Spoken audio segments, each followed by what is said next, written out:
ሰላም ተኸታተልትና ከመይ ቀኒኹም ሎሚ ብዛዕባ እዚ ኣብ ሃገርና ከምኡ እውን ኣብ ከባቢና ዘሎ ኩነታት ምስ ዶክተር መብራህቱ ክንዕልል ኢና ብፍላይ ከዓ ብዛዕባ እዚ ዶክተር ኣብይ ኣብ ናይ ባይቶ ሃገሩ ዝተዛረቦ ንኤርትራ ዝምልከት ንትግራይ ዝምልከት ምናልባሽ ኣገዳስቲ ኮይኑ እውን ንኢትዮጵያ ዝምልከት ክንዕልል ኢና ዶክተር መብራህቱ እንኳዕ ደሓን መጻእካ ምናልባሽ ከም መጀመሪ ኮነና ብዛዕባ ውሽጢ ሃገር ክንዛረብ ንኽእል ኢና ሓድሽ ነገር እንድሕር ኣሎ ሚኒስትሪ ትምህርቲ ብዘይ ሚኒስተር ድሕሪ ሚኒስተር ሰመረ ርእሶም ማለት እዩ ንነዊሕ ግዜ ከይዲ ፀኒሑ ሕጂ ሓዳሽ ሚኒስተር ከም ተሸመት ዳርጋ ብዘይ ወግዓዊ ሰሚዕና ሕጂ ግን ወግዓዊ ኮይኑ ኣሎ ማለት እዩ ኣብ ሜድያታት ናይ ኤርትራ ሚኒስተር ናይ ትምህርቲ ተባሂላ ትፅዋዕ ኣላ ዶክተር ሓሊማ መሐመድ ማለት እዩ ብሓፈሻ ክንሪኦ ከለና ዶክተር ሓሊማ መሐመድ ኣብ ሚኒስትሪ ትምህርቲ ንነዊሕ ድፀንሐት ብዙሓት ድሕረ ባይተኣ ከም ዝነግርዎ እውን ቤት ትምህርቲ ሰውራ ዝኾነት እያ ማለት እዩ ኣብዚ እኮ ሓድሽ ነገር ኣለውን ክንብል ኣይንኽእልን ኢና እቲ ሚኒስትሪ ትምህርቲ ሚኒስተር ምምዳቡ ሓደ ፅቡቕ ነገር ክንወስዶ ንኽእል ኢና ግን ከዓ ብካልእ ወገን ክትርኢ ከለካ ኣብኡ ዝሰርሑ ንነዊሕ ዝፀንሑ ምኩራት መምሃራን ብዳይረክተር ጀነራል ክፀንሑ ወኪል ሚኒስትር ትምህርቲ ኮይኖም እውን ኮይኑ ድፀንሐ ሓደ ሰብ እውን ፀኒሑ ስለምንታይ ካብ ደገ ንእሽተይ መፅያ ኢልካ ምሕታት ኣገዳሲ ይመስለኒ ምናልባሽ እቲ ናይ ምትኽኻእ የለን ይጎድል ኣሎ ንብሎ ሄይሉ ዝጅምር ዘሎ ከም ፅቡቕ ኣብነት ዶ ክንሪኦ ንኽእል ወይስ ካልእ ኩነታት ዘለዎ ምስለካ ብወገንካ يقني دكتور سامسون كم يقنيها كم سمعتنا كم يتقنيو رب طفينا قنينا مثلني كم تزبل كايو أب إيرترا بزح زينا يلن تي نجار بمستيري زكاد كم تذكر إنه نويح عمتات دحر عثمان صالح مينستر سمر الرؤسام إيو مينستر تمرسنيرو مسمم صعابي تتحيزو خا أمباسادر إيرترا أب إثيوبيا بدرجة مينستر كم ستشومان فلتنا جيتي مينستر تمرتي سب زي بلو يصني يعتبر بدرجة مينستر مالتي كم زبل كاغن بدرجة مخطل مينستر بدرجة دايركتور جنرال كقل كل صن حسابات نيروميوم أجي كم تلمود على إيرتراس بعد ما زدفوا أبسلطان صن حسابات يوم نابتي مينستر زماسو أبدنا مينستري تمرتي جن حانتي نيشتي بعد ما هو مالته بتمكرون بفلتاتن نيشتي نمبالا يكون بعد ما جن بدرجة مينسترات إيرترا تريها هلا دارجا نيشتي كتب لا تخل أبسلطان مزيالا أجي بزعبا قداي متخا كنزارب صنحنا أنا بزح جزء ولا أبتوش تسرعات كوينهم حدشتم زلوهم حدشتم وكرون فلتاتن زلوهم سبات كمسو أبي إرترا أقداس إيو مخنياتو أو حدا درجانا عدمه تبصح كلها عامخا اتي ناي قلبت عامخا فلتاتكا أون كوسخ أصقامي زخون مخنياتو اتعدمه وسان سلازخونه فلتاتكا حنقولنا عامنا كل سلاز درجات مالتي مسعدمه حجي من اسيات كمسو أقداسي إيو طب من اسيات كاب أبالات زباو جنبار أبالات هقدف يخونو أبالات بيت مرس الصورة يخونو كاب زخونا مسيهم حدش دم حدش فلتات حدش من غا حبت منسترات كله أقداسي إيو حجي بزما قد زي بزما نصور زخون ريو قلنا ممسعنا إذا منستر أقداسي إيو الكاهت ولا تخيل تغند حتى زخون حج انتايو انتاي حيلي اللوا زدلية تو بوليسيك تتعتاتو تخيل ديا من عبنة عبتناي بقدامينا إسياس انترفيوز رعنايو منسترتي أكايدا بوليسنا يتمرتي بمسرتو overhaul كنقبرو علنا overhaul كنقبرو لنا مالت تتخيل زانحا أكايدا أخو لاي نبرن بقوعي كنبرن لازم مسرتاو اللوطي كنقبرينا تزلو دربينا حدش كنت تعتاتو إنا إجتي اتمدغتي سلازم زا مينستر زيا حدش ناي مينستري تمرتي بوليسي نمت تتاودي اتمت زلا ወይስ ከዓ ስልጣን ዘይብላ ሓይሊ ዘይብላ ከምቶም ካልኦት ሚኒስትራት ዝተባሃለቶ እትገብር ሚኒስተርያ ምስ ግዜ ዝረአ ይመስለኒ ዘይሩ ግን ኣወንታዊ እየ ክብሎ ዝኽእል ምክንያቱ ትምህርቲ ኣብ ህንፀት ሃገር ኣብ ህንፀት ማሕበረሰብ ካብቶም ቀንዲ ወሳኒ ዝበሃሉ ትካላት ናይ ሃገር እዩ ምናልባት ምዝ ዘሎ ሕንፍሽፍሽ ዝበዝሖ ፖለቲካ ሃገርናን ዞባናን እቲ ሚኒስትሪ ጥዕና ሚኒስትሪ ትምህርቲ ሚኒስትሪ ሕርሻ ዝበሉ እቶም ኣብ ውሽጢ ዘተኮሩ ሚኒስትሪታት ብዙሕ ድምፆም ኣይስማዕን ዝበዝሕ ግዜ ብዛዕባ ምክልኻል ብዛዕባ ፀጥታ ሃገር ብዛዕባ ወፃኢ ጉዳያት እቲ ቀንዲ ዛዕባታት ዝኸውን ንህንፀት ሃገር ዋላ ዞም ንብሎም ዘለና እውን ነቲ ፖለቲካን ወፃኢ ጉዳያትን ወተሃደራዊ ኩነታት እውን እቲ ሓያል ሚኒስትሪ ትምህርቲ ሕብረተሰብ ሃገር ዝሃንፅ መንእሰያት ዝሃንፅ ሚኒስትሪ ትምህርቲ ዝህሉ ኣብ ኩሉ ሚኒስትሪታት ኣብ ኩሉ ምንቅስቃሳት ናይ ሃገር ትካላት ናይ ሃገር ፀቕጢ ይህልዎ ማለት እዩ ስለዚ ኣብ ሚኒስትሪ ትምህርቲ ለውጢ ክመፅእ ተስፋ ኣለና ግን እዛ ሚኒስተር እዚኣ ነቲ ዝድለ ለውጢ ክተምፅእ ሓይሊ ኣለዋ ድዩ እቲ ቀንዲ ሕቶ እዩ እዎ ከምዚ ዝበልካዮ ዶክተር መብራህቱ ምናልባሽ እዛ ሓዳሽ ሚኒስተር ብዕድመ ካብቶም ካልኦት ዝነኣሰት እያ ግን ብፍልጠት ዶክተር ሓሊማ መሐመድ ኣብ ሚኒስትር ትምህርትን ነዊሕ ዝሰርሐት ምናልባሽ እውን ዝተማሃረት ናይ ዶክተሬት ማዕረግ ዘለዋ ሰብ እያ ኣብቲ ሚኒስትር ትምህርቲ ብደረጃ ፖሊሲ እንታይ ለውጢ ክተምፅእ እያ ክሳብ ሕጂ እዚ ክንብል እኳ ተዘይከኣልና ምክንያቱ ናይ ፖሊሲ ጉዳይ ናይ ላዕሊ ጉዳይ ስለ ዝኾነ ኣብ ታሕቲ ግን ዓቕማ ክትገብር ዝተኻእለ ለውጢ ክተምፅእ ከም ትኽእል ኣብኡ ርዱእ እዩ ማለት እዩ ስለዚ ከም ተበግሶ እውን ልክዕ ከምዚ ዝበልካዮ ሓደ ኣብነታዊ ተበግሶ እዩ ነቶም ንኣሽቱ ኣብ ታሕቲ ብደረጃ ሚኒስተርነት ብደረጃ ሓላፍነት ክትቦም ከለካ እቲ ናይ ምትኽኻእ እቲ ናይ ምልውዋጥ መስርሕ ከም ዝኸይድ ንመፃኢ እውን እቲ ሃገር ተስፋ ክህልዋ ከም ዝኽእል ዘርኢ እዩ ማለት እዩ ስለዚ ንዶክተር ሓሊማ ፅቡቕ ናይ ስራሕ ግዜ ንምነየላ ፅቡቕ ለውጢ ክተምፅእ ከዓ ተስፋ ንገብር ኣነ ብፍላይ ከም ኣብ ትምህርቲ ዝግደስ ኣብቲ ሚኒስትር ትምህርቲ ናይ ኤርትራ ዝሰራሕኩ ክሳብ ሕጂ ኣብኡ መፅናዕቲ ዝገብር እውን ንዓይ ብፍሉይ የገድሰኒ እዚ ኩነታት እዚ ካብኡ ሕልፍ ኢልና ክንከይድ ከለና ምናልባሽ ብዓብዪ ኣርእስቲ ዝመፅእ እዚ ቀዳማይ ሚኒስተር ኣብዪ ኣሕመድ ኣብ ፓርላማ ዝተዛረቦ እዩ ሓድሽ ነገር ኣይኮነን ኩሉ ግዜ ዝደጋግሞ ነገር እዩ ግን ቅድሚ ሓንቲ ንእሽተይ ብዛዕባ ኤርትራን ኢትዮጵያን ትምልከት ኣብዚ ናይ ጀፍሪ ኢፕሰን ፋይላት ዝበሃል ብኣሜሪካ ዝወፅእ ዘሎ መፅያ ኣላ እሞ ንብዙሓት ሰባት ከዓ ኣዘራራቢት ኮይና ኣላ ፅሕፍቲ እንታይ እያ ትብል ምስ ፕሬዚደንት ናይ ኤርትራን ናይ ኢትዮጵያን ተዘራሪበ ነይረ ክልቲኣቶም ምስ ቻይና ክሰርሑ ከም ዘይደልዩ ወይ ክሰርሑ እውን ከም ዘይብሎም ምናልባሽ እውን እቲ ምስ ቻይና ምስራሕ ዘምፅኦ ጉድኣት ተገንዚቦም ኣለው ምናልባሽ እውን እዞም ክልተ ሃገራት ሓደ ናይ ምዃን ተኽእሎታት ኣለዎም እያ ትብል ሕጂ ሰብ በብናቱ ይትንትና ኣሎ ገሊኡ ምናልባሽ እቲ ሳክት መሰጅ እዩ እዚ ከዓ ንቤላ ቤሎ ወረ እዩ ካብ ባዶ ሰለስተ ፈሊኻ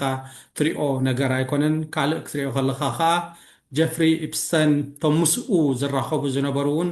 ላዕለዋይ ሓላፍነት ዘለዎም ላዕለዋይ ፍልጠት ዘለዎም ከም በዓል ትራምፕ ክሊንተን ካልኦት ሰባት እዮም ስለዚ ትሚልካ ሻላማላ ኢልካ ትሪኦ ኣይኮነን እዚ እንታይ እዩ ዘርኢ ብዛዕባ ኤርትራን ኢትዮጵያን ብዙሕ ዘይፈለጥናዮ ኩነታት ኣሎ ብውሽጢ ውሽጢ ዝተባሃለ ዝተሰማምዕዎ ዝበሃል ካልእ ወረ እውን ትሰምዕ ኢኻ ሕጂ ንዓኻ እንታይ መልእኽቲ ይብካ እዚ ምስ ረኣኻዮ ከምዞም እዚ ክፋል ናይቲ ወረ ዝጋዋሕ እዩ ስለዚ ቫልዩ ዘለዎ ይኮነን ዝብል ድዩ ወይ ከዓኒ ዘይንፈልጦስ ብዙሕ ኣሎ ምናልባሽ ካልእ እውን ክንሰምዕ ኢና ድብል እዩ ካበይ ኢኻ ንስኻ ምናልባት ኣብቲ ናይ ኤፕስቴን ከምቲ ዝበልካዮም ምስ ብዙሓት ፀለውቲ ሰባት መራሕቲ ሃገር ዝነበሩ ፕሬሲደንትታት ከም በዓል ትራምፕ ከም በዓል ክሊንተን كمون عبا بباي بريطانيا زخبرون زحفرون سبات كم بعل لورد ماندلسون زبلو كم ودان النجستي السابيت زي متاعي نحن بلو مسفن وين ما كنا دي نحن بلو أندرو زبلو مساعتهم بزح ركب كمونا مع كلاي مبراق بزحات أميرات شيخات عالمنا ون عزيم صلوت زبهالو حيالات هابتاما سبات كم بعال إيلون ماسك زبالو بزحات سبات يوماتي دوكيمنت وزيهم زلو تدوكيمنت دارقا كبابي شدشتا ميتي قص زلو تبصابيو بمولو أي وصن زلو دارقا فرقو دخومن كساب 300 مليون ويقليهم من 3.5 مليون قص زلو دوكيمنت وزيلو بلو ኣብ ርእሲኡ ከባቢ 2,000 ዝኸውን ቪድዮታት ወፂኡ ኣሎ 180,000 ዝኸውን ኣሳእሉ እውን ወፂኡ ኣሎ ሕጂ እዚ ብዙሕ ስለ ዝኾነ ገሊኡ ትርጉም ዘይብሉ ክኸውን ንኽእል እዩ ይበሃል እዩ ምክንያቱ ካብ ብዙሕ ገሊኡ ሓሰር ክህልዎ ይኽእል እዩ ኣብቲ ገሊኡ ከዓ ነቶም ውልቀ ሰባትን ሃገራትን ሓሳይ ዝኾነ መልእኽቲ ዘለዎ ሓበሬታታት ኣሎ ብሓፈሽኡ ግን ኤፕስቴን ኣብ 2019 ተኸሲሱ ናብ ፍርዲ ቀሪቡ ኣብ ቤት ማእሰርቲ ብነፍሲ ቅትለት እዩ ነፍሲ ሕሊፉ ሕጂ ገሊኦም ሰባት ኣብቲ ነፍሲ ቅትለት ኣይኮነን ምስ ሓያላት ምስ ፀለውቲ ሰባት ስለ ዝተኣሳሰር ብውሽጢ ተቐቲሉ እዮም ዝብልዎ ክኸውን እውን ይኽእል እዩ ምክንያቱ ብዙሕ ሓበሬታታት ብዙሕ ናይ ውልቀ ሰባትን ናይ ሃገራትን ናይ ትካላትን ሓበሬታታት ስለ ዝሕዝ ኣብ ኣብነት ሎርድ ማንደልሰን ንብሎ ናይ ፍሉጥ ናይ ሌበር ኣባል ዝነበረ ሰብ ኣብ ኣሜሪካ ኣምባሳደር ናይ ዓባይ ብሪጣንያ ኮይኑ ከገልግል ዝፀንሐ እዩ ምስ ጀፍሪ ኤፕስቴን ዝነበሮ ርክብ ካብ ስልጣኑ ተላዒሉ ፀኒሑ ሕጂ ካብዚ ሎሚ ኾነ ዝወፀ ዘሎ ዶክመንታት ተሪእኻ ከዓ ዳርጋ ጥሩሑ ቡታንታ ተኸዲኑ ምስ ደቂ ኣንስትዮ ከሎ ዘርኢ ስእልታት ወፂኡ ኣሎ ስለዚ ዓበይቲ ሕፉራት ዝበሃሉ ሰባት እውን ርእሶም ዘድነነ ዶክመንት እዩ ስለዚ ዋላ ገበን ዘይፈፀምካ እንትኾንካ እውን ኣብቲ ናይ ምስ ጀፍሪ ኤፕስቴን ተደኣ ርክብ ፈፂምካ ኢሜይል ትቀያየር ተኾንካ ቴክስት ትገባበር ተኾንካ ኣብ ናትካ ክብሪ ኣብ ናይ ሃገርካ ኣብ ናይ ትካላት ናይ ሃገርካ ዘሎ ፅልዋ ዓብ ነገር እዩ ዋላ ኣብ ገበን ዘይተሳተፍካ ትኾንካ ምስ ገበን ዝፈፀመ ሰብ እሞ ከዓ ሓያል ገበን ዝፈፀመ ንኣሽቱ ደቂ ኣንስትዮ ኣብ ምዕማስ ደቂ ኣንስትዮ ትራፊክ ኣብ ምግባር ምዝውዋር ንዓበይቲ ንሰበስልጣን ደቂ ኣንስትዮ ኣብ ምሻጥ ዝተሳተፈ ሰብ ምስኡ ተደኣ ዝምድና ዋላ ጥዑይ ዝበልከያ ዝምድና እንተኮይኑ ኣብ ናትካ ክብርታት ወሳኒ ኣሉታዊ ጎኒ ኣሎ ኣብቲ ዝበልከያ ክምለስ ምስ ፕረሲደንት ኤርትራን ኢትዮጵያን ተራኺበ ዝብልቲ ኢሜይል ተራኺቡ ድዩ ኣይተራኸበን ክፍለጥ ኣይከኣልን እዩ ምክንያቱ እቲ ኢሜይል ንሱ ከም ዝሰደዶ ዳኣይ ዘመልክት ዘሎ እምበር እቶም ተቐበልቲ እቲ ኢሜይሎም ኣብኡ የለን ድሓር ከዓ ፕረሲደንት ኢትዮጵያ ይብል ምክንያቱ ኢትዮጵያ እቲ ኤግዜኪቲቭ ቦዲ እቲ ቀዳማይ ሚኒስትር ፕረሲደንት ኣይኮነን ፕረሲደንት መራሒ ባይቶ መራሒ ሃገር እቲ ናይ ሲምቦሊክ ምልክታዊ ዳ እምበር እቲ ኤግዜኪቲቭ እቲ ፕራይም ሚኒስትር እዩ ስለዚ ኣብ ኤርትራ ግን እቲ ፕረሲደንት ኩሉ ገባሪ ስለ ዝኾነ ናይ ኤርትራ ምናልባት ፕረሲደንት እንተይሉ ኢሳያስ ኢልና ክንወስዶ ንኽእል ኢና ኣብ ኢትዮጵያ ግን ፕረሲደንት እንድሕር ኢሉ ቀዳማይ ሚኒስትር እያ ትምራሕ ሃገር ስለዚ ፕረሲደንት ተዳኢሉ ኣብቲ እዋን ዝነበረ ፕረሲደንት ኢና ክንርኢ ማለት እያ ብምክንያቱ እቲ ኢሜይል ብ18 ሓምለ 2018 ተሰዲዱ እዩ ዝብል ስለዚ ኣብቲ እዋን ዝነበረ ፕረሲደንት ናይ ኢትዮጵያ ማለት እዩ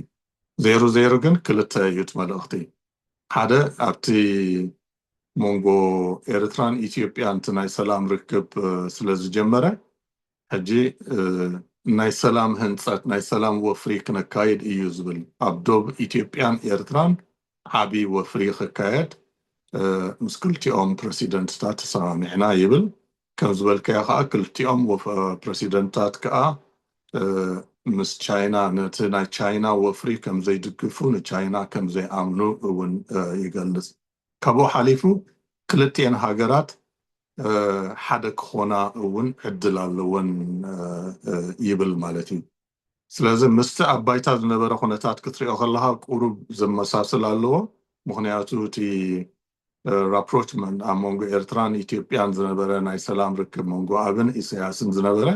ናይ ኣብን ናይ ኢሳያስን ወፍሪ ጥራይ ዘይኮነ ናይ ደገ ሓይልታት ብፍላይ ካብ ምዕራባውያን ኣሜሪካውያን ብሓይሊ ይደፍእሉ ከም ዝነበሩ ኩላትና እንፈልጦ እዩ ኣብይ እውን ብድርኺት ብትፊት ኣሜሪካ ኣብ ስልጣን ከም ዝመፀ ምዃኑ ዳርጋ ኩሉ ሰብ ዝኣምነሉ እዩ ስለዚ ናይ ኣሜሪካ ድሌት ኣብቲ ጉዳይ ሰላም እንተተፀባረቐ ዝገርም ኣይኮነን ግን እታ ናይ ቻይና ኣብ ምልክት ሕቶ ተኣትያ ክልቲአን ሃገራት ብፍላይ ኢሳያስ ኣብ ቻይና ፍሉይ ኣረኣያ ዘለዎ ዳርጋ ናብ ኣምልኾ ዝመስል ዘለዎ እዩ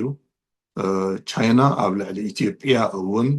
ኣብ ውሽጢ ኢትዮጵያ ብዙሕ ወፍሪ ዝገበረት ሃገር እያ ኣብ ዝሓለፈ 30 ዓመታት እቲ ዝዓበየ ወፍሪ ናይ ቻይና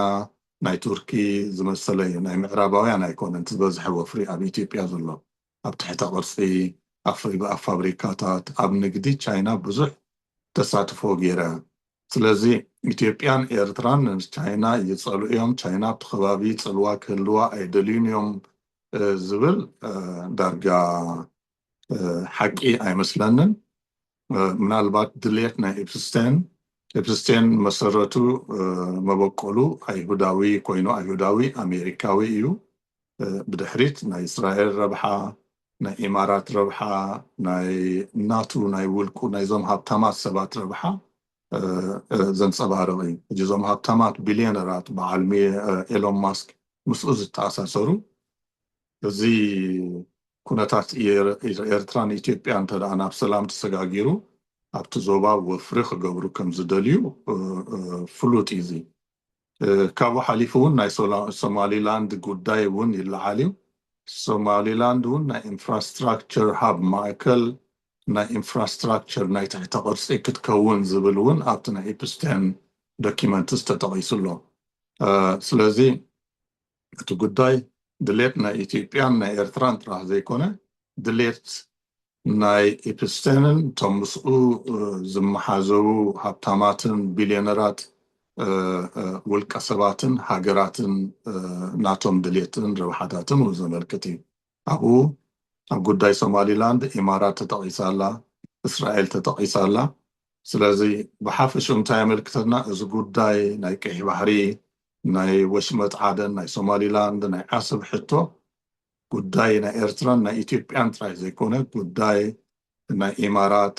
ናይ ሃብታማት ናይ ቢልዮነራት ውልቀ ሰባት ከምኡውን ናይ ምዕራባውያን ሃገራት ምዃኑ እውን እቲ ናይ ጀፍሪ ኤፕስቴን ዶኪመንት የመልክት ማለት እዩ እወ መብራህቱ ከምዚ ዝበልካዮ እዚ ናይ ኤፕስቴን ኢሜይል ኣብ መጨረሽቲ ሓምለ 2018 እዩ ተሰዲዱ ከምቲ እሱ ዘርእዮ ማለት እዩ ኖት ተባሂሉ ከም ጥብቆ ንእሽተያ ኣብ ታሕቲ ተፃሒፋ ደላ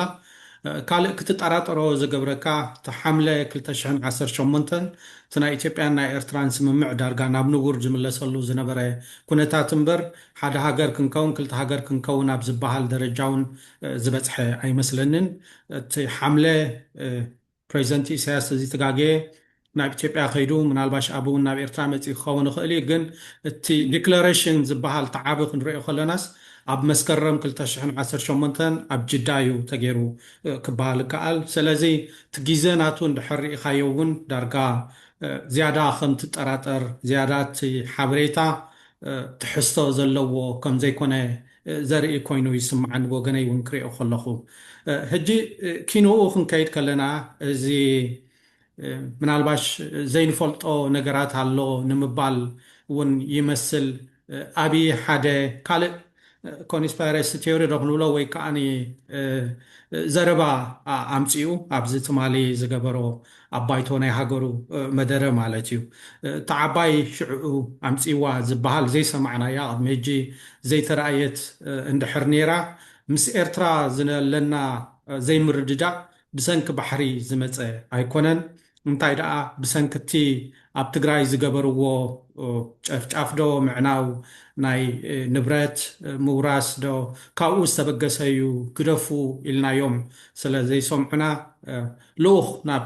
ናብ ኤርትራ እውን ሰዲደ ኣብ ገለ እዋን ንገዱ ጠቒስዎ ኣሎ ክትሓትዎ ትኽእል ኢኹም ስለዚ ትሽግርና ካብኡ እዩ ዝብገስ እዩ ክብለና ፈቲኑ ሕጂ ስለምንታይ እዩ ኣብይ እዚ ሕቶ እዚ ኣምፂኡ ይመስለካ ሕክነት ከለዎ ድዩ ምናልባሽ እውን ምስኡ ምናልባት ኣብቲ ሰራዊት ኤርትራ ጨፍጫፍ ፈፂሙ ዶ ዓመት ፈፂሙ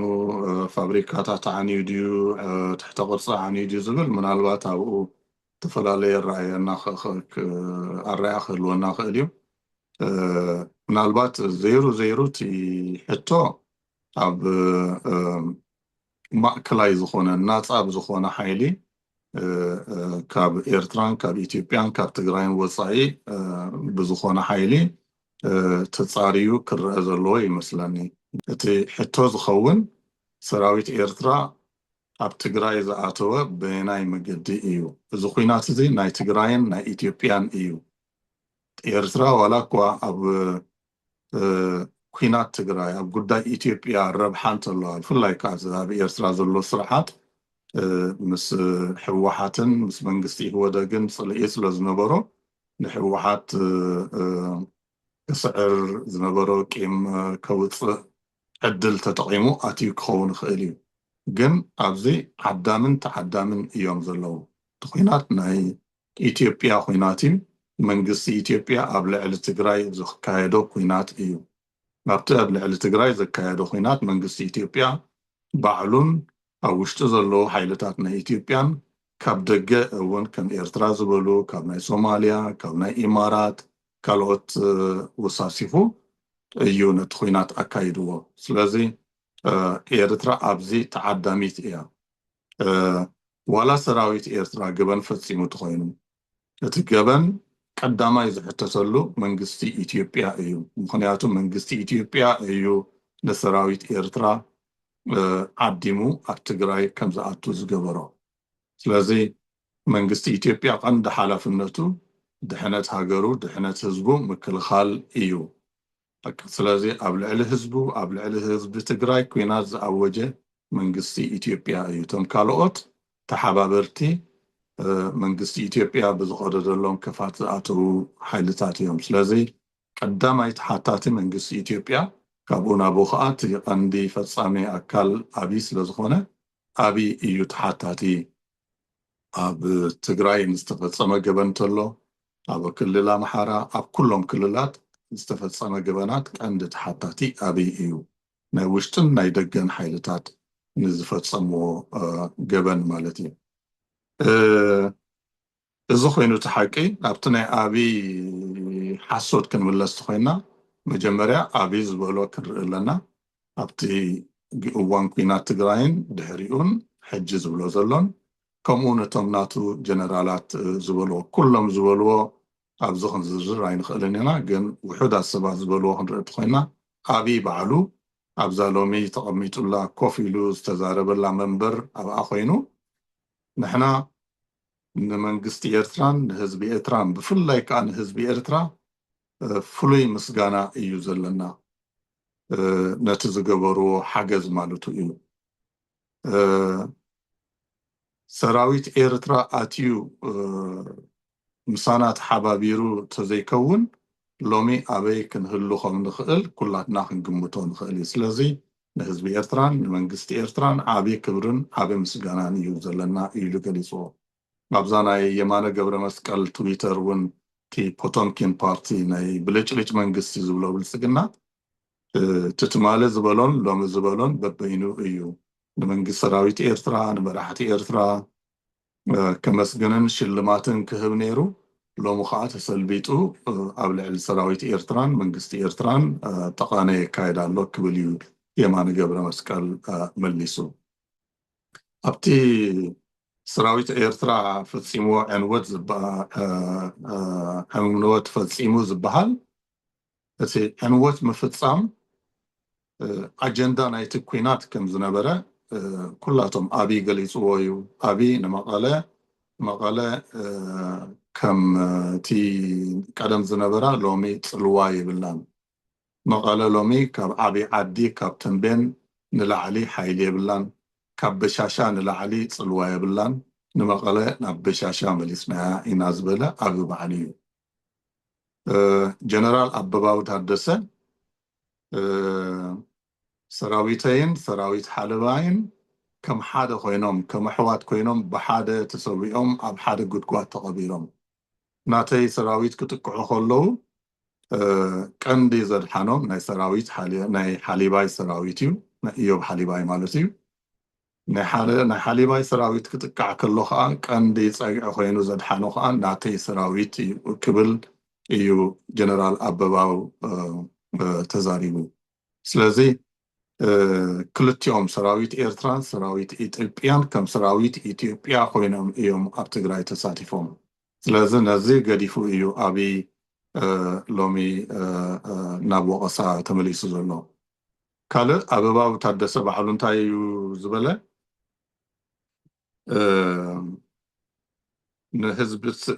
ንህዝቢ ትግራይን ንሰራዊት ትግራይን TDF-ን ፈላልዩ ከም ዘይረአዩ ገይርዎ ማለት እዩ። ምክንያቱ እቲ ሕወሓት ወይ ከዓ ሰራዊት ትግራይ ኣብ ህዝቢ መሰረት ዝገበረ ስለ ዝኾነ እንታይ ዝብል ትሕቲ ቅርፁ ኣፍሪስና ማሕበራዊ ሰረቱ ኣዕኒና ቁጠባዊ ትካላቱ ኣዕኒናዮ ኢና ይዝብል ኣበባው ታደሰ። ስለዚ እቲ ኩናት መራሕቲ ሕወሓት ምእላይ ጥራሕ ዘይኮነን ሕወሓት ክተጥፍእ ተኮይንካ ትሕቲ ቅርፂ ናይ ትግራይ ክትዕኑለካ ማሕበራዊ ሰረት ኣብ ህዝቢ ዘለዎ ዝብድናታቱ እቲ ሰረቱ ወይ ከዓ ፋውንዴሽናቱ ንዑ ክትበታት ከለካ ናይ ቁጠባ መሓወሩ እውን ክተፍርሶ ኣለካ ዝብል ቀንዲ መምርሒ ናይቲ ኩናት ከም ዝነበረ እዩ ኣበባው ታደሰ ዝገልጽ። እዚ ኣብይ ዝበሎ ግን ሕጂ ተገልቢጡ ንሕና ሰራዊትና መቐለ ምስ ሓዘ ደድሕሬና መፅኦም ንመቐለ ዓንዮም ሰራዊትና ኣክሱምን ሽረን ምስ ሓዘ ደድሕሬና መፅኦም ሕጂ እንታይ ዝብል ዘሎ ሰራዊትና ምስ ሕወሓት ምስ ሰራዊት ትግራይ ይዋጋ እቶም ናይ ኤርትራ ሰራዊት ከዓ ብድሕሪት መፅኦም ዝምታን ዕንወትን ይፍፅሙ። ስለዚ ንሕና መውፃእቲ ሓራ እሶም ከዓ ዕንወት ፈፀምቲ ኣብቲ ናትና መስዋእቲ ንዑ ተጠቂሞም ደድሕሬና መፅኦም እዮም ዕንወት ፈፂሞም እዩ ዝብል ዘሎ። ሰራዊት ኤርትራ ኣብ ትግራይ መስዋእቲ ከም ዘይፈፀሙ እንታይ ደኣ ተቐንዲ መስዋእቲ ተቐንዲ ኩናት ዘካየዶ ሰራዊት ብልፅግና ምዃኑ ሰራዊት ኤርትራ ግን ተለቂቡ ዕንወት ክፍፅም ትካላት ከፈርስ ክዘምት ከም ዝኣተወ ገይሩ እዩ ገሊፁ። ኣብ ባይታ ግን እንታይ ተፈፂሙ ኩላትና ንፈልጦ ኢና። ክንደይ መንእሰያት ኤርትራዮም ኣብ ትግራይ ጠፊኦም ክሳብ ሎሚ መን ምዃኖም ስድራ ቤቶም ክሳብ ሎሚ ዘይፈለጡ ዘይትነግሩ ዘይተረድኡ ከም ዘለው ኩላትና ንፈልጦ እዩ። ኤርትራ ኣብዚ ኩናት ናይ ትግራይ ክሳብ ክንደይ መስዋእቲ ከም ዝኸፈለት ኩላትና ንፈልጦ እዩ። ምናልባት እቲ ኩናት ንሰማዓሉን ዘይንሰማዓሉን ኤርትራውያን ኣብ ክልተ ደንበ ሰለስተ ደንበ ተፈላለዩና ኢና። ኣነ ንኣብነት ብውልቀይ ኤርትራ ኣብ ኩናት ትግራይ ክትኣቱ ኣይነበራን ካብ ዝብሉ ዝነበሩ እዮም። ምክንያቱ እቲ ሰራዊት ናይ ትግራይ ተሳዒሩ ኣብ መቐለ ዓስኪሩ ነይሩ እዩ። ስለዚ ኤርትራ ኣብ ትግራይ ተኣቱ ምክንያት የብላን። ቀንዲ ኤርትራ ኣብ ትግራይ ዝኣተወትሉ ናይ ዓብይ ስልጣን ናይ ዓብይ ነቕነቕ ኢሉ ዝነበረ ቀንዲ ስግኣቱ ካብ ትግራይ ስለዝኾነ ናይ ዓብይ ስልጣን ንምሕላው ንምፅናዕ ተባሂሉ እዩ ኣብ ትግራይ ኣትያ ኤርትራ። ምናልባት ኢሳያስ ውልቃዊ ቂም ነይርዎ ንዓ ክወራርድ ኢሉ ክኸውን ይኽእል እዩ። እቲ ዓብይ ዕላማ ግን ዓብዪ ስልጣኑ ክረግእ ስለ ዘለዎ እቶም ቀንዲ ተቐናቐንቲ ቀንዲ ኣስጋእትኻ ናይ ሕወሓት ሓይሊ ስለ ዝኾኑ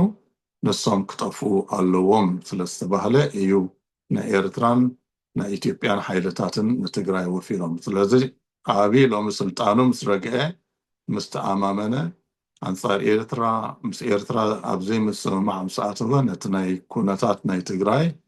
ተገልቢጡ ክምዝምዞ ንጥምት ኣለና። ካብቲ ሓንቲ ዝገረመትኒ ካብ ዝበሎ ህዝበይ ኢሉ ማለት እዩ። ኣነ ህዝበይ ከድሕን ኣብ ዝንቀሳቐሰሉ ዝነበርኩ ሰራዊት ኤርትራ ዝኩሉ ዕንወት ይፍፅም ነይሩ። ኣነ ህዝበይ ከድሕን ኣብ መቐለ ኮፍ ኢለ ኣብ ዝነበርኩሉ እውን ሰራዊት ትግራይ ናብ ኣምሓራ ከይዱ ዕንወት ይፍፅም ነይሩ እዩ። ሕጂ እንታይ እዚ ንህዝቢ ትግራይ ካብ ሕወሓት ምንፃል ኤርትራን ናይ ሕወሓት ሓይልን ናይ ትግራይ ሓይልን ከም ዝነፃፀሉ ምግባር ካብቲ ቀንዲ ኣጀንዳ እዩ። እቲ ሓንቲ ዝጠቐስካያ ንገዱ እንዳርጋቸው ነስመራ ልኢኸዮ ነይረ እዚ ትገብርዎ ዘለኹም ጌጋ እዩ ንተዓረቕ ኢለ ኣጠንቂቐዮም መኺረዮም ዝበሎ ሓደ እንታይ ኢሉ ገዱ እንዳርጋቸው ናይ ወፃኢ ጉዳያት ሚኒስትር ከም ዝነበረ እዩ ጠቒስዎ። ኣብቲ እዋን ኩናት ግን ገዱ እንዳርጋቸው ስልጣኑ ገዲፉ ከም ዝነበረ ይዝፍለጥ። ኣብቲ እዋን ኩናት ናይ ወፃኢ ጉዳያት ሚኒስትር ናይ ኢትዮጵያ ደመቀ መኮንን እዩ ነይሩ። ስለዚ ሚኒስትር ወፃኢ ጉዳያት ገዱ እንዳርጋቸው ነስመራ ልኢኸዮ ዝብል እዚ እውን ብፁዕ ሓሶት እዩ። ካብቲ ኩሉ ዝገርም ግን ናይ ዓብዪ ሓሶት መወዳእታ ይብሉ እንዲ ግን እንዳዓረገ ንላዕሊ እንዳወሰኸ ዝኸይድ እንድሕር ካብዚ ዝዓቢ ሓሶት ክህሉ ዝኽእል ኣይመስለኒ። ምናልባሽ ኣብዚ እቲ ኣገዳሲ ነገር ዝመስለኒ ከምዚ ዝበልካዮ ነቲ ሰራዊት ኤርትራ ከም ክራሲ ኢሉ ጥራሕ ደድሕሪኡ ዝኸይድ ዝነበረ ከም ሓደ ኣበርክቶ ዘይብሉ ዓይነት ገይሩ ከቕርቦ እዩ ፈቲኑ። ምናልባሽ ሓንቲ ከም ኤቪደንስ ወይ መርትዒ ኢሉ ዘምፅኣ መቐለ እያ። ኣብ መቐለ ሰራዊት ኤርትራ ስለ ዘይኣተወ ኣብኡ ኮፍ ስለ ዝበልና ንሕና መቐለ ኣይዓነወትን ሪኢኹማ ኣይተተንከፈትን ክብል እዩ ፈቲኑ። ግን ኣብዚ ሕጂ እቲ ኣገዳሲ ነጥቢ ዝኸውን ስለምንታይ እዩ ኣብይ ከምኡ ዝገብር ዘሎ ማለትሲ ኣብቲ እዋን እቲ ብግሉፅ ሰራዊት ኢትዮጵያ ኣብ ርእሲ ትግራይ እንታይ ከም ዝገበረ ኣብን ናቱ ኩሎም ሰዓብትን እንኮላይ ፖለቲካውያን ሓለፍቲ ኣብ ርእሲ TDF ጥራሕ ደይኮነ ኣብ ርእሲ ትግራይ እንታይ ዓይነት ፕሮፓጋንዳ ይነዝሑ ከም ዝነበሩ ክሳብ ሓውሲ ካንሰር ክንቀል ዘለዎ ዓይነት ኢሎም ይርእዎ ከም ዝነበሩ እዚ ኩሉ ዓለም ዝሰምዖ እዩ። ስለዚ ብፍላይ ንትግራወት ከዓኒ ክትቅሸሉ ትኽእል መገዲ የለን ማለት እዩ። እቲ ካልኣይ ግን እዚ ብዝተፈላለየ ሓለፍቲ ናይ ኢትዮጵያ ክመፅእ ዝፀንሐ ኣብ ኢትዮጵያ ዝተገብረ ኣብ ትግራይ ዝተገብረ ግፍዒ ዝበዝሐ ብሰራዊት ኤርትራ ተገይሩ 3/4 ብሰራዊት ኤርትራ ተገይሩ ተባሂሉ ብጌታቸው ረዳ ብጀነራል ጻድቃን ምናልባሽ ብካልኦት ክንሰምዖ ፀኒሕና ኣብ ከዓ ነዚ የራጉድ ኣሎ ሓደ ናሬሽን ይፈጥር ኣሎ ኮይኑ ይስምዓኒ። ምክንያቱ ትግፍዕታት ኣብ ትግራይ ተገበረ ብኤርትራውያን ተገይሩ ንዝብል እዩ። እቲ ካልኣይ ከዓ ከምዚ ዝበልካዮ እቲ ትግራይ ንሕና ኮነ ሓልየልኩም ኢና ነርና ንምባል እዩ። ስለዚ እንታይ ክረክብ እዩ ዝዘሊ ዘሎ ካብዚ ዓብዪ ብወገንካ ብንፁር ሕፅር ኣቢልካ? ሓደ ካብ ሓላፍነት ምህዳም እዩ ከም ዝበልከዮ ጌታቸው ጀነራል ጻድቃን ኩሉ ዝተፈፀመ ገበን ሰራዊት ኤርትራ ከም ዝተፈፀመ እንዲኦም ዝገልፁ እቲ መፅናዕቲ ንኣብነት ናፃ ብዝኾነ ኣካል ብመቐለ ዩኒቨርሲቲ ተኻይዱ ገለ እዮም ዝብሉ። መቐለ ዩኒቨርሲቲ ናፃ ድዩ? ዩኒቨርሲቲ ጎንደር ናፃ ድዩ? ናይ ጎንደር ዩኒቨርሲቲ እኮ ናይ ማይ ቃድራ መጥቃዕቲ ኣመልኪቱ መፅናዕቲ ገይሩ መብዛሕትኡ ሰራዊት ትግራይ ከም ዝፈፀምዎ እኮ ኢሉ እኮ መግለፂ ኣውፅኡ እዩ። ሕጂ እቶም ዩኒቨርሲቲታት ካብቶም መንግስታት ናፃ ኣይኮኑን። እቲ ዞባ ኩላትና ንፈልጦ እዩ። ጌታቸው ረዳ ምስ ኣልጀዚራ ኣብ ዝገበሮ ቃለ መሕትት መሕዲ ኣብ ኤርትራ ኣብ ትግራይ ጀኖሳይድ ተፈፂሙ ድዩ ምስ በሎ እዎ ተፈፂሙ ኣሚኑ ነቲ ጀኖሳይድ ከም መሪሕዎ ድሕሪ ኣብዪ ኣሕመድ ነቲ ኩናት መሪሕዎ ነቲ ጀኖሳይድ እውን ኣብዪ ኣሕመድ ይፈፂምዎ ክበሃል ከሎ ጌታቸው ረዳ እዎ ኣብ ኣሕመድ እዩ ፈፂምዎ ኢሉ እዩ። ስለዚህ እቶም መራሕቲ ፖለቲካ ትመርገጾም ንግሆ ንግሆ ዝቀያየር ስለዝኾነ ጌታቸው እንታይ ኢሉ ጻድቃን እንታይ ኢሉ ኣብይ እንታይ ኢሉ ብዙሕ ዘገድስ ኣይኮነን ምክንያቱ ሓሶት ኣካል ናይ ፕሮፓጋንዳ እዩ እሞ ካብቲ ዞባና ከዓ ኣብ ኩሉ ግዜ ሓሶት ሓቂ ጉዳይ ናይ ኩናት እኳ ተኾነት ኣብ ዞባና ግን ብፍላይ ኣብዚ ናይ ኢትዮጵያ ኩነታት እዚ ሕጂ ኣብ ኢትዮጵያ ዘሎ ስርዓት ትሪኢኻ ከዓ ንግሆ ንግሆ መርገፁ ዝካየር ንግሆ ንግሆ ዝበሉ ቃላት ዘይደግም እዩ ስለዚ ሓደ ኣብይ ካብቲ ናይ ጆኖሳይድ መሪሕነት ወይ ከዓ እቲ ዕንወት ኣብ ትግራይ ዝተፈፀመ ንሱ ከም ዘይፈፀሞ እቲ ተቐነ ናብ ካልኦት ከላግቦ ከም ዝደሊ ቀንዲ ናይ ፕሮፓጋንዳ ካድሬታት ከዓ ሕጂ ቅድም ናይ ኢትዮጵያ ሓይልታት እዮም ነይሮም ሕጂ ከዓ ናይ ትግራይ ሓይልታት እዮም ዝመርሕዎ ዘለዉ ከም ዝበልካዮ ጌታቸው ረዳ ጀነራል ጻድቃን ጀነራል ሳሞራ ዝበሉ ሕጂ ናይ ኣብይ ካድሬታት ኮይኖም ቀሪቦም ዘለዉ ስለዚ ሓደ ንኣብይ ኤግዞነሬት ምግባር ካብ ገበን ተሓታቲ ከም ዘይከውን ምግባር እዩ ሓደ እቲ ካልኣይ ከዓ ከምቲ ሓንቲ በይ ዝበልክዎ ኣብ መንጎ ትግራይን ኣብ መንጎ ኤርትራን ፍልልይ ከም ዝህሉ ምግባር ምክንያቱ እቲ ናይ ፅምዶ ዝበሃል ኩነታት ዋላ እኳ ስልታዊ ትኾነ ብደረጃ ኩናት ክንሪኦ ከለና እቲ ፅምዶ ናይ ኩናት ፅምዶ እዩ መንጎ ኤርትራን መንጎ ትግራይን ከምኡውን መንጎ ትግራይን ኤርትራን ኣምሓራን ዘሎ እዞም ሰለስቲኦም ናይ ኦሮሞ ሓዊስካ ንኣርባዕተ ሓይልታት ኣንጻር ኣብይ ተደኣ ሰሚሮም ኣብይ እቲ ዝደልዮ ንትግራይ ስዒሩ ድሓር ካብኡ ሰጊሩ ንኤርትራ ክስዕር ስለ ዘፀግሞ ኣብ መንጎ ኤርትራን ኣብ መንጎ ትግራይን ፍልልይ ክህሉ ካብቲ ቀንዲ ዝሰርሓሉ ዘሎ ፖሊሲ እዩ ስለዚ ናይ ትማሊ ዘረባ ንህዝቢ ትግራይ ካብ ወያነን ካብ ሕወሓትን ካብ ኤርትራን ምንፃል እዩ እዚ ኣብ ትግራይ ዘሎ ሓይሊ ንህዝቢ ትግራይ ህዝበይ ክብል ከሎ እቶም ኣብ ትግራይ ዘሎ መሪሕነት ወያነ ካብ ህዝቢ ትግራይ ክንፀሉ ከም ዘለዎም ምናልባት እዚ ናይ ባይቶ ዘረባ ዳ እንጥምት ኣለና እምበር ኣብ ባይታ እውን ኣብ ዝሓለፈ ሰሙናት ኣብ መንጎ ሰራዊት ኢፒኤፍ ወይ ከዓ ኣብ ዓፋር ዘሎ ናይ ሰላም ሰራዊት እዩ ዝብል ናይ ትግራይን ኣብ መንጎ ሕወሓት እውን ዓብይ ኩናት ከም ተኻየደ እዩ ዝግለጽ ዘሎ ስለዚ ኣብ ባይታ ብኩናት ብፕሮፓጋንዳ ከዓ ንህዝቢ ትግራይ ካብ ሕወሓት ምፅላል ንኤርትራን ንትግራይን ከዓ ዘለዎን ርክብቲ ናይ ፅምዶ ስትራቴጂ ወይ ከዓ ስልታዊ ርክባት ከዓ ንዑ ከዓ ከም ስጋኣ ስለ ዝረአ ንዕውን ንምድኻም ዝጠመተ እዩ ዝመስለኒ ናተይ ኣረኣዩ ኣብቲ ናይ ኤርትራ ኩነታት ክንመፅእ ከለና ከም ኣመሉ ንባሕሪ ዘመልከተ እውን ብዙሕ ተዛሪቡ እዩ ሓደ በባልዮም ይኹን በቦሌ ባሕሪ ከም ዘይተርፍ ኢልና ኣሎ ምናልባሽ ብፍቶት ይኹን ብሓይሊ ዝብል ንምግላፅ ክኸውን ይኽእል እዩ ካልእ እውን ናብ ዓሰብ ዘተኮረ ዓሰብ እኮ ንሕና ኢና ሃኒፅናያ ኢትዮጵያ ሃኒፃታ ቅድሚ ኩነታት ሕጂ ኩሉ ነገር ምስ ተረጋግአ ኣብቲ ናይ ቀደምና ትምልከተና ትብፅሓና ይትወደብ ዘምስል ኣምፅኡ ካልእ እውን ምስ ናይ እስራኤል ምስ ናይ ጎላን ሃይትስ ዝበሃል ወይ ከዓ ናይ ጎላን ዝባናት ጎላን ዝብልዎ ምስኡ ምስ ናይ ፀጥታ ዓይነት እውን ኣተሓሒዝዎ ክንብሎ ንኽእል ኢና ሕጂ ሓድሽ ነገር ኣምፅኡ ድዩ ብዚ ናይ ባሕሪ ዘይሰማዕናዮ ነገር ኣሎ ድዩ ወይስ ናይ ቀደም እዩ ዝድገም ዘሎ ክንብል ንኽእል ሓድሽ ነገር ኣምፅአን ሓድሽ ነገር ዘምፅኦ ነገር ተሃልዩ እቲ ኣተኩሮ ናብ ሃገራዊ ፀጥታ ናብ ናሽናል ሴኪሪቲ ኮይኑ ኣሎ ቅድሚ ሕጂ ንኣብነት ብታሪኻዊ መንገዲ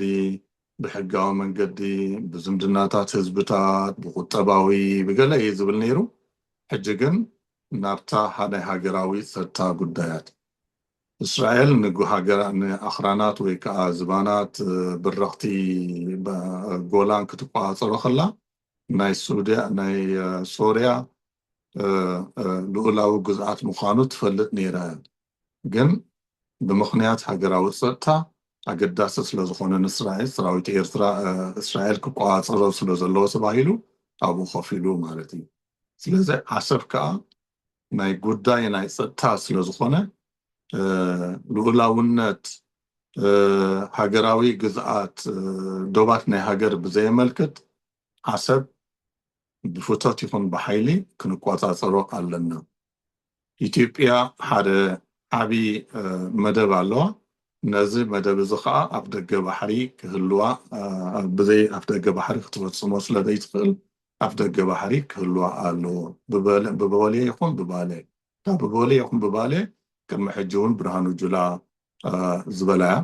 ሓዳሽ ነገር ኣይኮነትን ኣብቲ ከባቢና ካብ ባፅዕ ክሳብ ዶባት ኬንያ ክሳብ 5,000 ዝኾን ገማግም ባሕሪ ኣሎ ንሕና ግን ከም ኢትዮጵያ ንሓቶ ዘለና 50 ኪሎ ሜትር ጥራሕና ንሓትት ዘለና ኢሉ እውን ተዛሪቡ እዩ ስለዚ 50 ኪሎ ሜትር ኣብ ናይ ኤርትራ ባሕሪ ድያ ኣብ ናይ ጅቡቲ ባሕሪ ድያ ኣብ ናይ ሶማልያን ሶማሊላንድ ባሕሪ ድዩ ኣብዚ ኣይገለፀን ግን ኣብቲ ናይ ዓሰብ ተመሊሱ ዓሰብ ከም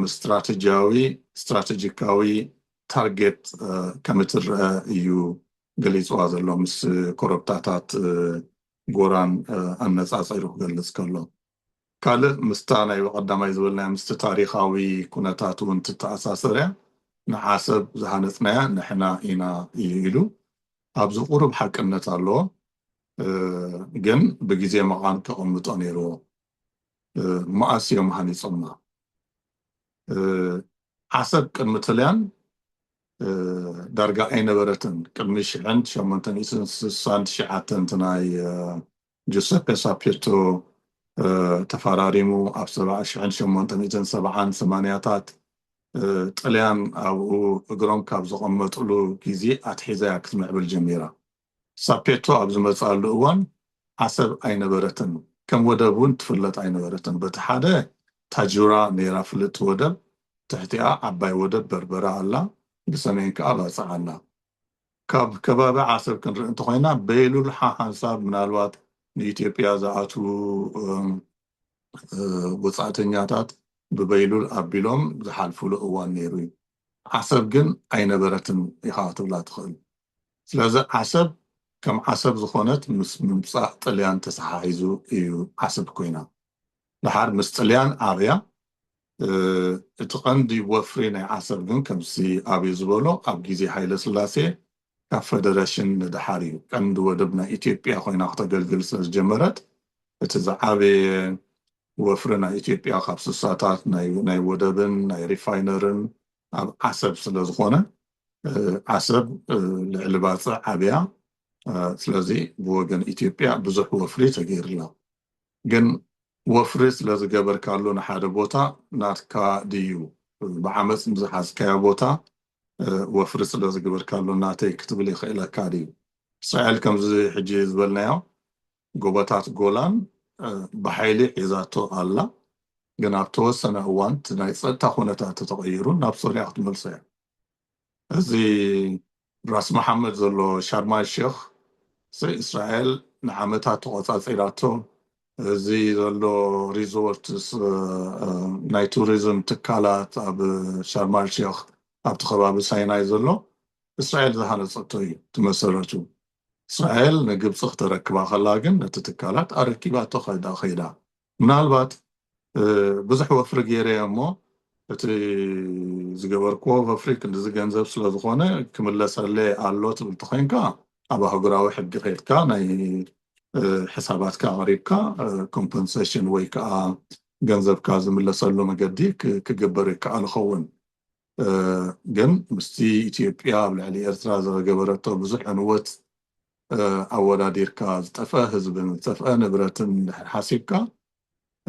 ምናልባት ኣብ ዓሰብ ኢትዮጵያ ዝገበረቶ ወፍሪ ምናልባት ትርጉም ዘይብሉን ክኾን ይኽእል እዩ ዜሩ ግን እታ ኣገዳሲ ነጥቢ ኣብ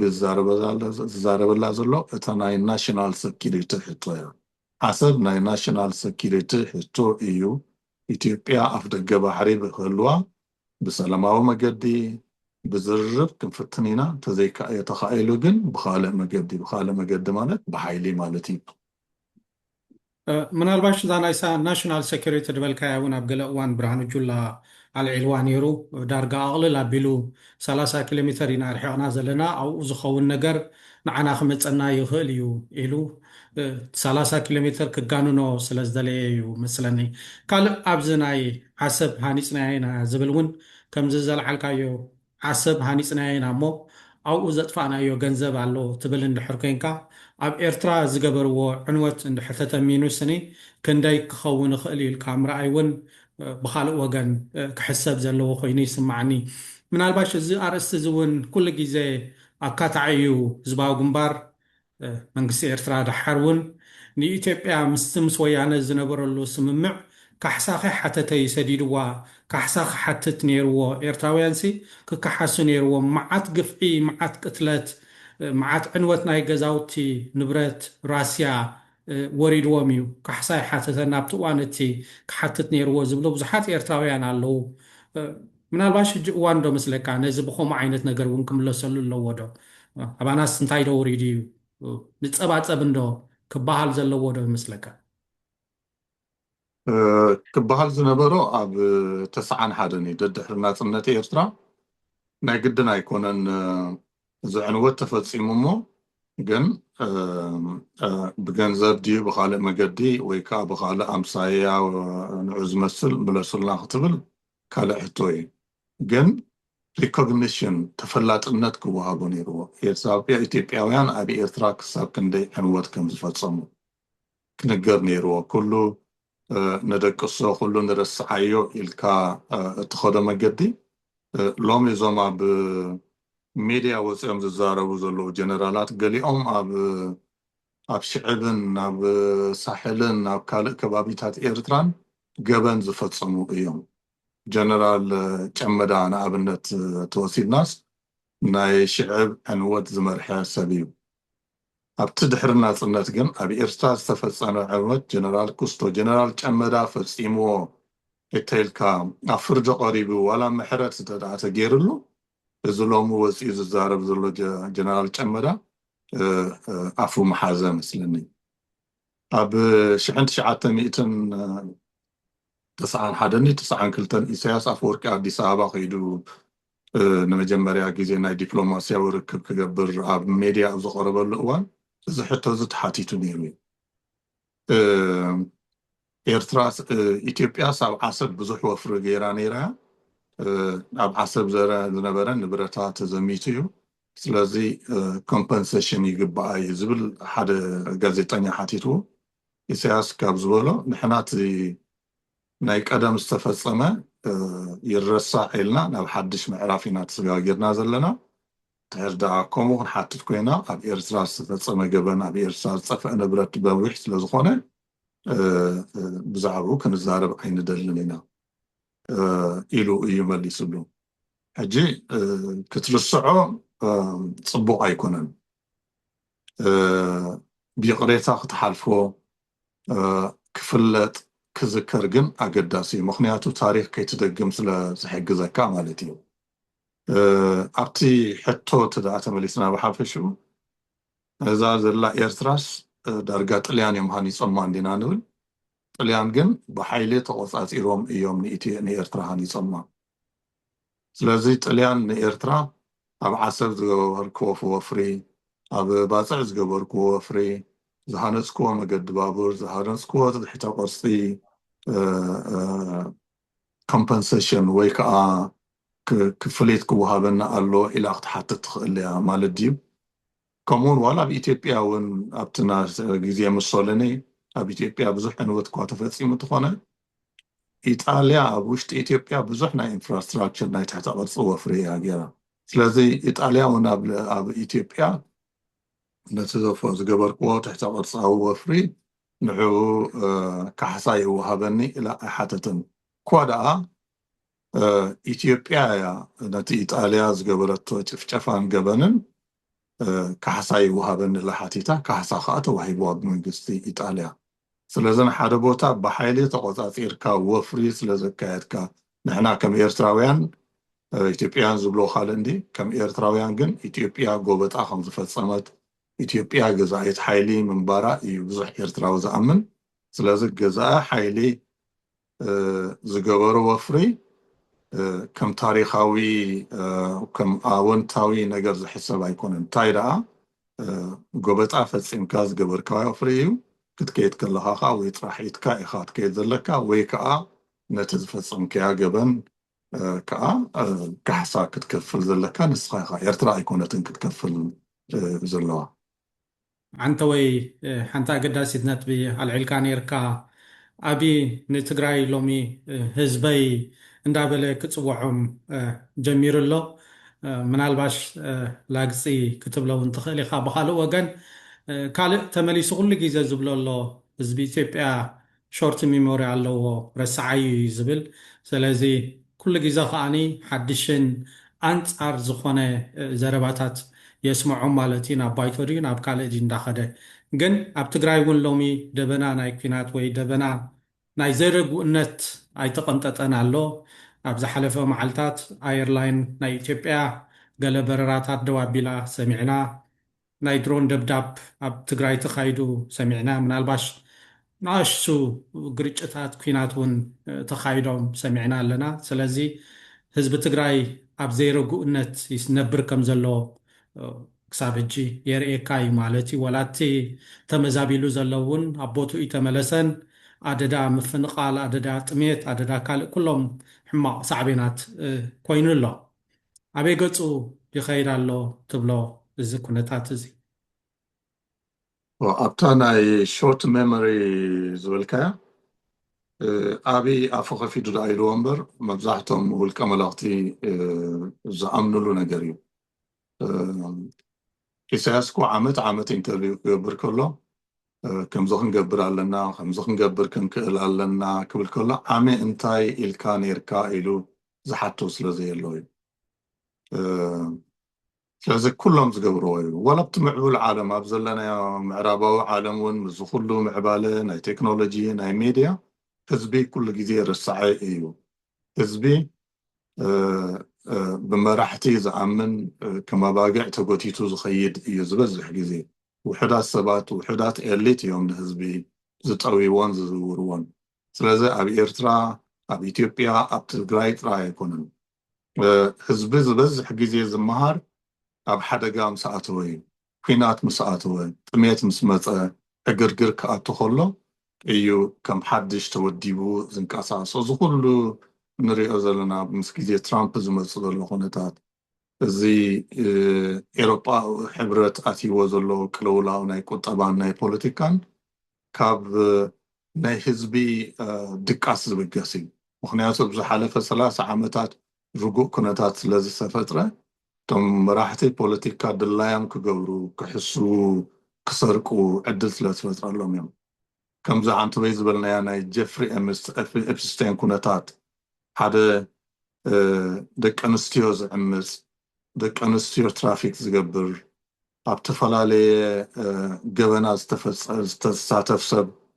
ምስኡ ዝዛመዱ ፕረሲደንትታት ነገስታት መራሕቲ መንግስትታት ከመይ ገይሮም ህዝቢ ስነዚኦም ከመይ ገይሩ ከፍቅደሎም ክኢሉ ከመይ ገይሩ ከኣምነሎም ክኢሉ ንሃይልካ ህዝቢ ስለዝደቀሰ እዩ ኮምፎርተብል ስለዝኾነ ኣብ ሂወቱ እቲ መሰረታዊ ነገር ስለዝተመላኣሉ ካልእ ነገር ንፖለቲካ መራሕቲ ፖለቲካ ክሓትት ካብኡ ሓሊፉ እውን ነስሶም ዝብልዎ ኣሚኑ ክመርፆም ኩሉ ግዜ ዝሕተት ሕቶ ኣሎ ህዝቢ ኣሜሪካስ ከመይ ገይሩ እዩ ንትራምፕ መሪፅዎ ህዝቢ ኣሜሪካ ዝበፅሐ ከመይ ህዝቢ ኣሜሪካ ዝበለ ዝነቕሐ ዝተማሃረ ብቁጠባ ዝሓየለ ህዝብስ ከመይ ገይሩ ንትራምፕ መሪፁ ከም ህዝቢ ዓዲ እንግሊዝ ዝበለ ከም ዩኬይ ዝበለ ህዝቢ ዝተማሃረ ዝነቕሐ ህዝቢ ከመይ ገይሮም በዓል ቦሪስ ጆንሰን ክፃወትሉ ክኢሎም ሕጂ ህዝቢ ብመሰረቱ ከምኡ እዩ ረስዓየ እዩ ህዝቢ ኢትዮጵያ ሾርት መመርያም ዝበሎ አብይ ንህዝቢ ኢትዮጵያ ይምልከት ንህዝቢ ኤርትራ ይምልከት ንሙሉ ህዝቢ ዓለም ዝምልከት እዩ ሕጂ ህዝቢ ትግራይ ነዚ ረሲዑ ምስ አብይ ይስለፍ ዶ ኣይስለፍን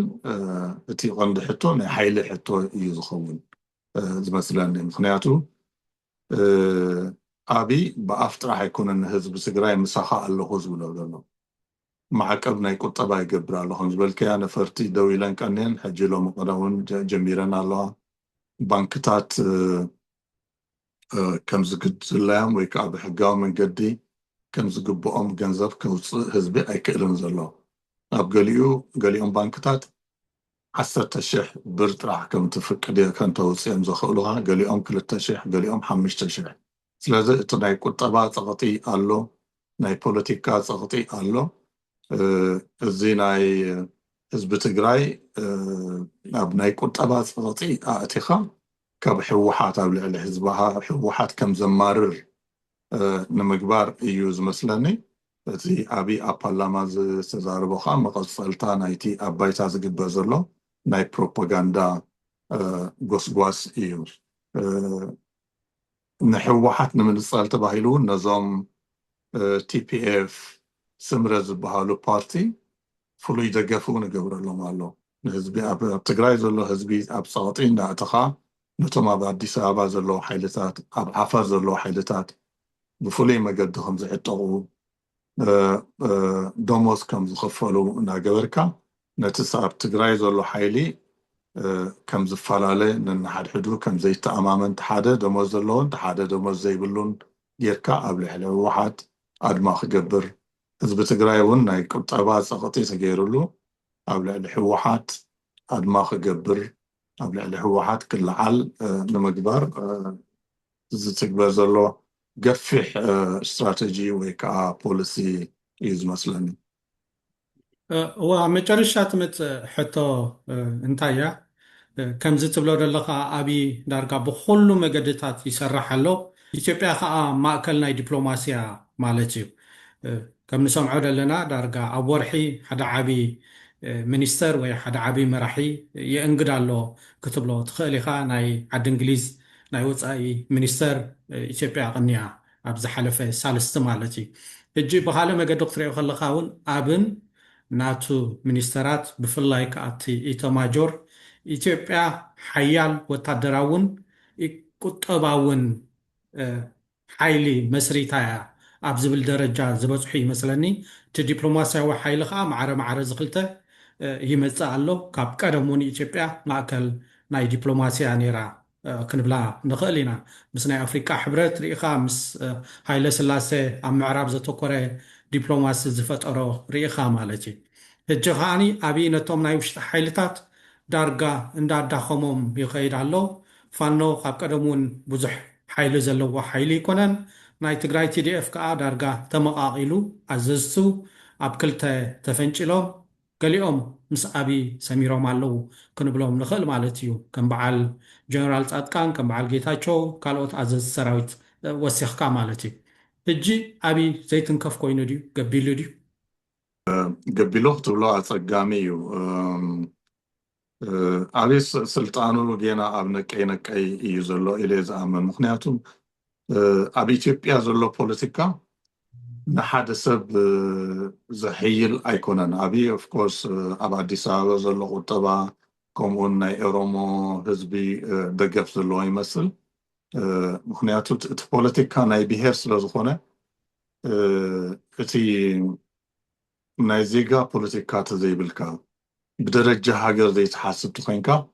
ትግራይ ካብ ኢትዮጵያ ተዓብቲ ኮይና ኣምሓራ ካብ ኢትዮጵያ ተዓብቲ ኮይና ኦሮሞ ካብ ኢትዮጵያ ተዓብቲ ኮይና ናይ ብሄር ፖለቲካ ናብ ውሽጢ ዝጥምስ ስለ ዝኾነ ሞንጎ ኣምሓራን ሞንጎ ትግራይን ዘሎ ዘይምትእምማን ተደኣ ዝዓበየ ኮይኑ ሞንጎ ኣምሓራን ኦሮሞን ሞንጎ ትግራይን ኦሮሞን ዘሎ ዘይምትእማን ዝዓበየት ኮይኑ እዚኦም ኩሎም ሓቢሮም ኣብ ሓደ መፂኦም ሓደ ሓይሊ ፈጢሮም ንኣብይ ክብድህዎ ኣፀጋሚ ኮይኑ ኣሎ